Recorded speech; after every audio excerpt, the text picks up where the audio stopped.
Assalamualaikum warahmatullahi wabarakatuh. Alhamdulillahirabbil alamin. Wassalatu wassalamu ala asrofil anbiya'i wal mursalin wa ala alihi wa sahbihi ajmain, amma ba'du. Jamaah Masjid Al-Muhajirin yang dirahmati Allah Subhanahu wa ta'ala, pada kesempatan pertama dan yang utama, marilah kita panjatkan puji dan syukur kehadirat Allah Subhanahu wa ta'ala yang telah memberikan nikmat iman, nikmat Islam, serta nikmat kesehatan, sehingga kita dapat berkumpul pada malam hari ini untuk melaksanakan sholawat tarawih berjamaah. Salawat serta salam semoga selalu tercurah limpahkan kepada junjungan kita yakini Nabi Muhammad SAW beserta para keluarganya dan sahabatnya. Semoga kita semua yang hadir pada malam hari ini mendapat syafaat beliau di akhir zaman nanti. Amin. Untuk memberikan keberkahan pada malam hari ini, marilah kita buka dengan bacaan basmalah bersama-sama. Bismillahirrahmanirrahim. Pada malam yang penuh berkah ini, yang akan memberikan ceramah sekaligus sebagai imam sholat tarawih adalah Bapak Ustadz Mahmud Ridho. Alhamdulillah beliau sudah berada di tengah-tengah kita. Untuk itu kami persilahkan kepada beliau untuk memberikan ceramah sekaligus menjadi imam sholat tarawih. Demikian disampaikan. Terima kasih atas perhatiannya dan mohon maaf apabila ada kesalahan. Wassalamualaikum warahmatullahi wabarakatuh. Assalamualaikum warahmatullahi wabarakatuh. Alhamdulillahi wa kafa, wassalatu wassalamu ala nabiyil mustafa wa ala alihi wa sahbihi ahli siddiqi wal wafa. Amma ba'du, fa ya ibadallah, usi nafsi wa iyyakum bitaqwallahi wa ta'atihi la'allakum turhamun. Bapak Ibu jamaah Masjid Al-Muhajirin yang berbahagia, alhamdulillah kita sudah menyelesaikan setengah dari Ramadan. 15 hari sudah.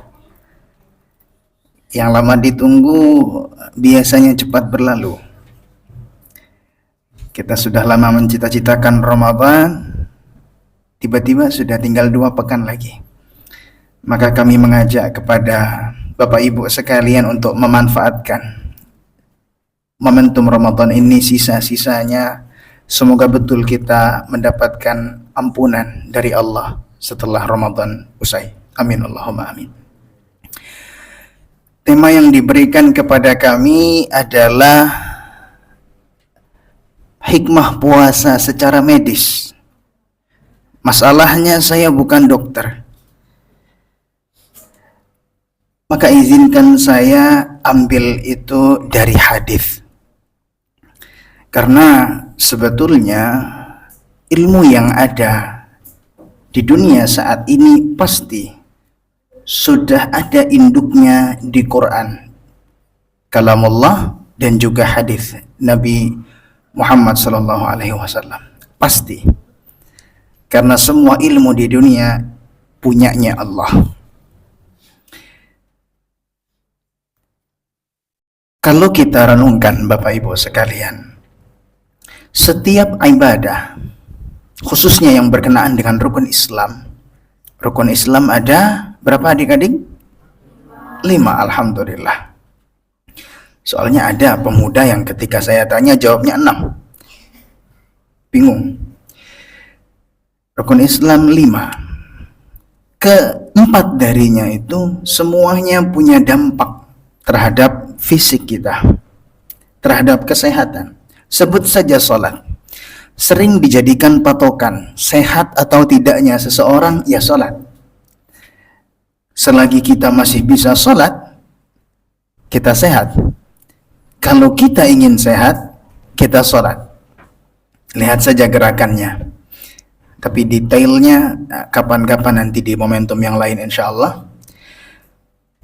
Intinya jelas dampaknya sholat terhadap fisik kita. Dari posisi sujud yang katanya itu seperti yang dilakukan oleh orang Jepang ketika stres. Mereka akan berpose-pose sujud supaya reda stresnya. Maka coba sekali-sekali Bapak Ibu, kalau sujud khususnya sholat malam terakhir, sujudnya panjangkan. Percayalah, rasanya itu indah, insya Allah.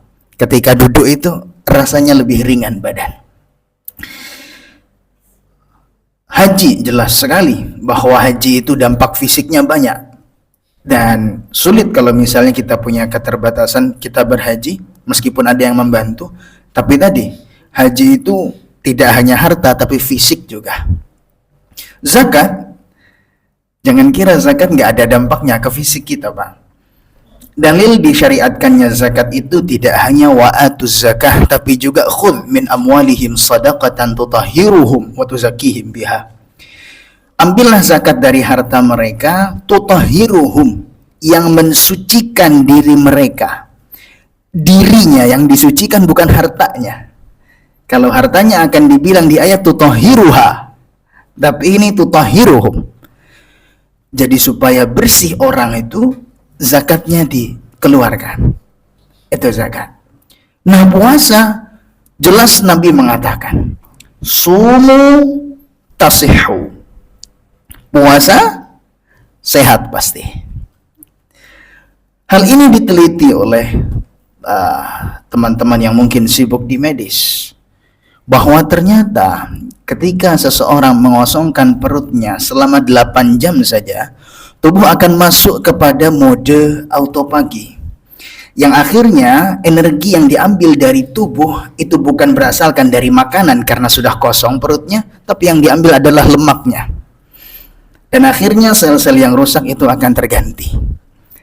Ini menurut penelitiannya seperti itu. Tapi sehat tidak hanya jasmani, tidak hanya fisik saja. Itu yang paling umum. Jismun salim. Ada tahap yang selanjutnya, dan itu lebih penting daripada jismun salim, ialah aqlun salim. Kalau di pepatah Arab, ini diajarkan di pesantren kita di belakang, di Al-Hasan, al-aqlus salim fil jismis salim. Akal yang sehat terletak pada pada jism atau badan yang sehat. Sehat badannya, insya Allah akalnya akan terdorong juga untuk sehat. Kalau kita sakit, contoh Pak Bu, sakit gigi, kita bisa rasakan gimana sakit gigi itu. Mungkin ibu-ibu biasanya sih yang sakit gigi itu, karena rebutan kalsium sama anaknya Pak. Pengorbanan seorang ibu. Sampai ada lagunya, lebih baik sakit gigi daripada lebih baik sakit gigi daripada sakit hati. Kita sakit gigi, mendengar yang berisik sedikit, naik darah, hilang akalnya. Harusnya bisa bersabar, tapi karena ada masalah di tubuh, susah kita untuk mengatur akal kita. Tapi sebetulnya tahapan tingginya ada lagi. Tidak hanya jismun salim, aqlun salim, atasnya lagi qalbun salim. Hati yang sehat. Dan hati yang sehat itu adalah bekal terbaik untuk menghadap Allah di akhirat kelak. Kata Allah, yauma la yanfa'u malu wa la banun illa man atallaha biqalbin salim. Di akhirat nanti Pak, harta tak ada guna. Anak tak bisa menolong kita kecuali yang Allah izinkan saja.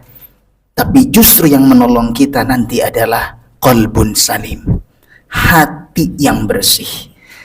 Ketika badannya sehat, akalnya pun sehat, nantinya insya Allah berbuah hati sehat, maka insya Allah sehatnya itu tidak hanya di dunia, tapi juga sehat di akhirat ketika menghadap Allah Ta'ala dan kelak kita dipertemukan di surganya. Amin, Allahumma amin. Kami tutup dengan hadis Nabi Sallallahu Alaihi Wasallam.